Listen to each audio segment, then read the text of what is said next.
Lily and the magic mayonnaise. Lily the little chef wanted to make her sandwich extra yummy. "What can we make?" she asked her best friend, Wizzy the magic blender. "Let's make creamy, dreamy mayonnaise," buzzed Wizzy with a happy whir. First, they gathered their team of tasty ingredients.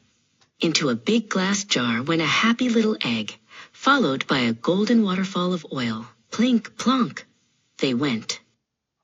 Next came 2 spoonfuls of tangy white vinegar, a tiny sprinkle of salt, and 2 dollops of sunny mustard. "All together now," chirped Lily, lining them up like little soldiers. "My turn," buzzed Wizzy. He dove deep into the jar. Starting at the very bottom, he began to whiz and whir. Brr! He danced his way up, turning everything into a thick, creamy cloud. "Hooray!" shouted Lily. The mayonnaise was perfect. She put the lid on the jar and gave it a big hug before placing it in the fridge.